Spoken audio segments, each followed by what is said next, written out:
अस्सलाम वालेकुम दोस्तों, क्या हाल चाल है। उम्मीद करता हूँ जनाब कि आप लोग ठीक ठाक होंगे और इस वक्त जो है उर्दू अदबी इस्तिलाहात की वीडियो देख रहे होंगे। और आज जनाब हम गज़ल के हवाले से बात करेंगे और ये तारीख़ का हिस्सा है और गज़ल हम हर जगह पढ़ते हैं, लिखते हैं, सुनते भी हैं। गज़ल का नाम ही हर जगह छाया हुआ होता है कि फ़ुला की गज़ल है, अच्छी गज़ल है, मीर की गज़ल है, गालिब की गज़ल है। लेकिन गज़ल कहाँ से आई?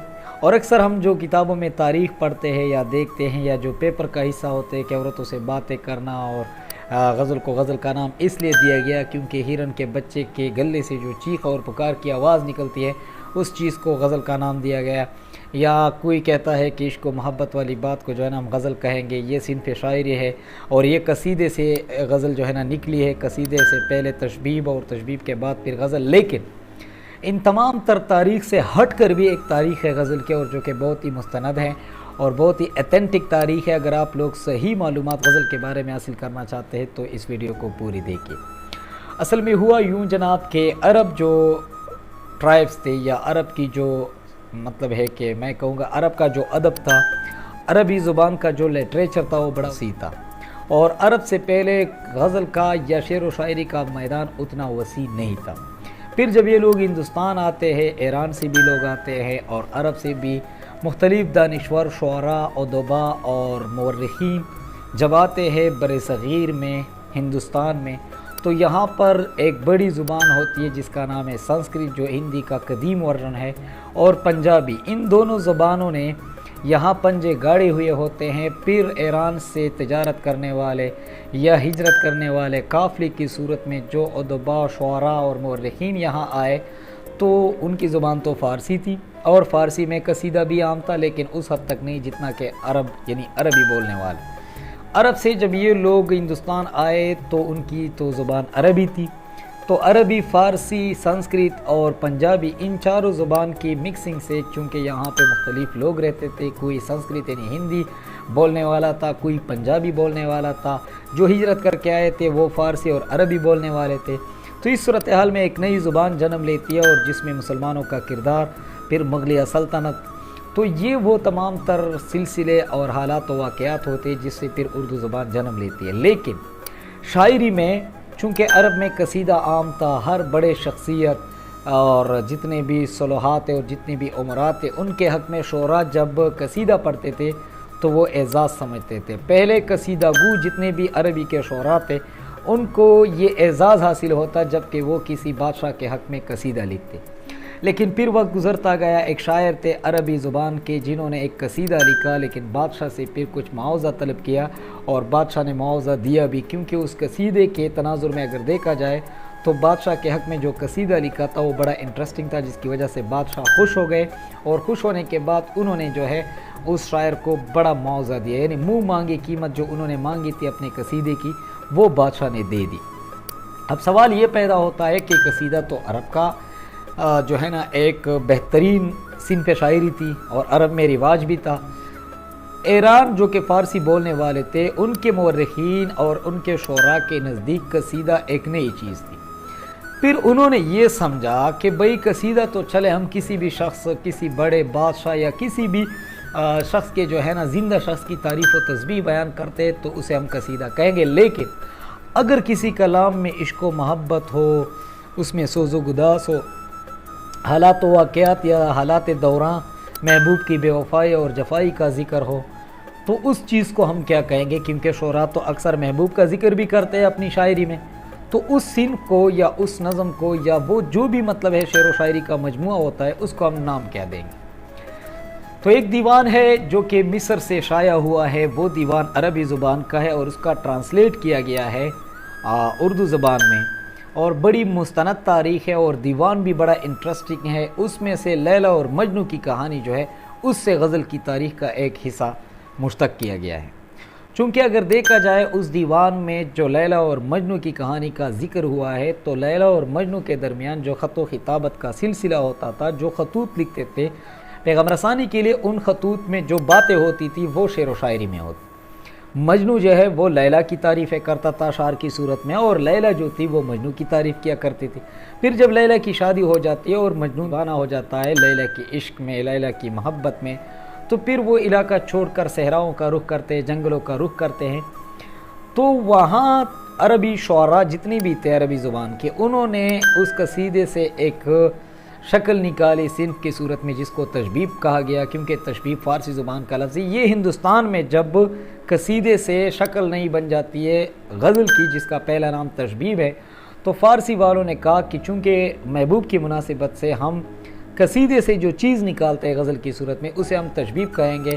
ان اشعار کے مجموعے کو ہم تشبیب کہیں گے۔ اس میں شباب کا ذکر ہوتا ہے، حسن کا تذکرہ ہوتا ہے، سوز و گداس ہوتی ہے، غم اندو پریشانیاں، محبوب کی جفاکاریاں، محبوب کی وفاداریاں، محبوب کی بے وفائیاں، اس کے حسن و عشق کے قصے بیان کیے جاتے، تو اس چیز کو ہم جناب من تشبیب کہیں گے۔ لیکن غزل نام تبھی پڑ جاتا ہے جب شعراء یہ تاریخ سنتے ہیں یا اس تاریخ کے بارے میں تحقیق کرتے ہیں، لیلا مجنون جو کہ اصل تاریخ عربوں کے پاس ہے، کیونکہ عرب کے رہنے والے لوگوں کی ہی یہ کہانی ہے جو کہ نبوت سے پہلے کی کہانی ہے۔ یعنی رسول اللہ مبارک نے ابھی نبوت کا اعلان نہیں کیا تھا، جب کہ وہ نبوت کا اعلان کر رہے تھے تو اس سے پہلے لیلا اور مجنون کے عشق کا تذکرہ ہو رہا ہے، بلکہ عشق کا ایک سلسلہ جو ہے یہ روح پذیر ہوا۔ تو مجنون جو تھا وہ جب پاگل ہو گیا، دیوانہ ہو گیا، تو انہوں نے جنگلوں کا رخ کیا۔ تو بصرہ کے ایک گورنر تھے، انہوں نے بڑی خواہش کا اظہار کیا کہ میں مجنون سے ملنا چاہتا ہوں۔ تو مجنون کا ایک کزن تھا جو کہ ہر اجنبی شخص کو، چونکہ یہ کہانی تو مشہور ہو گئی کہ کوئی کسی عورت کے عشق میں اتنا بھی پاگل ہو سکتا ہے کہ وہ گھر بار چھوڑ کر، اپنا سب کچھ چھوڑ کر صحراؤں کا رخ کرے اور وہاں پہ زندگی گزارنا شروع کرے۔ تو بصرہ کے ایک گورنر تھے جن کی بڑی خواہش تھی کہ میں مجنون سے ملاقات کروں۔ تو مجنون کے کزن کے پاس گئے اور ان سے کہا کہ مجھے مجنون سے ملاقات کرنی ہے، جس کا اوریجنل نام تھا قیس۔ اور یہ دونوں لیلا اور مجنون بنو عامر قبیلے سے تعلق رکھتے تھے، یہ دونوں برادری کے تھے، لیکن ان کے خاندانی رنجش اور کچھ خاندانی دشمنی کے باعث جو ہے نا، لیلا کے گھر والے مجنون کو اپنی بیٹی کا رشتہ دینے کے لیے تیار نہ تھے۔ تو جب وہ گورنر قیس کے کزن کے پاس آئے تو انہوں نے کہا کہ ٹھیک ہے، ہم جب دوپہر کا کھانا لے کر جائیں گے تو آپ نے بھی ہمارے ساتھ جانا ہے، لیکن آپ جب ان کے قریب ہو جائیں گے تو مجنون اتنا حواس باختہ ہو چکا ہے کہ وہ جب بھی انسان کو دیکھتا ہے تو اسے پتھر یا کسی باری چیز سے مارنا شروع کر دیتے، کیونکہ وہ انسانوں سے نفرت کرتے ہیں۔ مجنون نے اس گورنر کو دیکھا تو اس گورنر نے فوراً ایک شعری مجموعہ تھا اس کو پڑھ کر سنایا، یعنی لیلا کے عشق میں جو مجنون نے اشعار لکھے تھے وہ اشعار پڑھنا شروع کر دیے۔ تو مجنون تو سمجھنے لگا کہ یہ تو کوئی ایسا بندہ ہے جو لیلا کے بارے میں کچھ جانتا ہے۔ تو وہ گورنر ان کے ساتھ بیٹھ گیا اور مجنون جو تھا بدستور لیلا کے بارے میں پوچھتا رہا کہ آپ نے کبھی لیلا کو دیکھا ہے؟ اب لیلا کس حال میں ہوگی؟ کیا وہ نئے گھر میں خوش ہے؟ کیا وہ اپنے خاوند کے ساتھ اچھی زندگی گزار رہی ہے؟ میں نے ان سے کہا بھی تھا کہ آپ جہاں بھی چاہے شادی کریں، لیکن اس بندے سے نہ کریں جس کی شادی لیلا کی ہو چکی ہوتی ہے، اس بندے کے ساتھ۔ تو وہ یہ باتیں کرتا رہا کہ اچانک اس نے ایک ہرن دیکھا۔ مجنون نے اس ہرن کو دیکھا تو اس ہرن کے پیچھے بھاگ گیا۔ جب بھاگ گیا تو وہ گورنر اور مجنون کا کزن بھی ان کے پیچھے بھاگ گئے۔ خیر مجنون تو نظروں سے اوجھل ہو گیا، بہت دور نکل گیا، ان کی نظروں سے بھی غائب ہو گیا، تو وہ بھی واپس لوٹے۔ کل دوپہر کو جب وہ دوبارہ کھانا لے کر گئے تو مجنون اپنی جگہ پر موجود نہیں تھا۔ انہوں نے ڈھونڈنے کی کوشش کی، ڈھونڈتے ڈھونڈتے شام ہو گئی۔ شام کے وقت وہ ایک پہاڑی پر چڑھ گئے، اس کے نیچے جب دیکھا تو مجنون ایک بڑے پتھر پر مرا پڑا تھا۔ تو وہاں اس ہرن کو دیکھنے کے بعد شعراء نے یہ بات تجویز کر لی کہ وہ جو ہرن یا ہرنی تھی اس کو دیکھ کر کے مجنون کے ذہن میں بالکل لیلا کا خیال آتا، کیونکہ اس ہرنی کی ساخت، بناوٹ، اس کی چال ڈال، اس کی شکل و صورت، اس کے ناز و ادا، اس کے چلنے کا انداز بالکل مجنون کی نظر میں لیلا سے ملتے جلتے تھے۔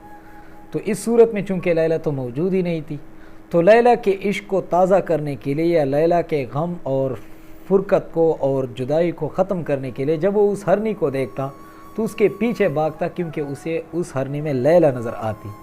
تب شعراء نے جو ہے نا مجنون کی اس کہانی سے، جس میں ہرنی کا کردار ہے، چونکہ عربی میں غزالہ ہرن کو کہتے ہیں، تو وہاں سے یہ لفظ غزل لیا گیا، یعنی غزالہ سے پھر لفظ غزل لیا گیا کہ غزل صنف کے لیے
है जो किताबों का हिस्सा है कि खूबसूरत औरतों के तस्करे करना, उनसे बातें करना, ये गज़ल का माना है, जो कि ये तारीफ़ रद्द कर दी गई है क्योंकि फिर जो मुसलमान शोरा थे बर सग़ीर के, उन्होंने सोचा कि खूबसूरत औरतें तो हमारी माएँ भी हो सकती, हमारी बहनें भी हो सकती, तो हम उनसे तो इश्क माशका की बातें नहीं कर सकते। उसके लिए मौजू तारीफ़ ये मुकर्रर कर दी कि ऐसा मौजू कलाम जो इश्क व महब्बत पर मबनी हो, उस शायरी के मजमूए को या उन अशार को फिर हम जो है ना गज़ल कहेंगे। उम्मीद करता हूँ ये वीडियो, ये तारीख़, तहकीक आपको अच्छी लगी होगी। इजाज़त दीजिए, अल्लाह निगहबान।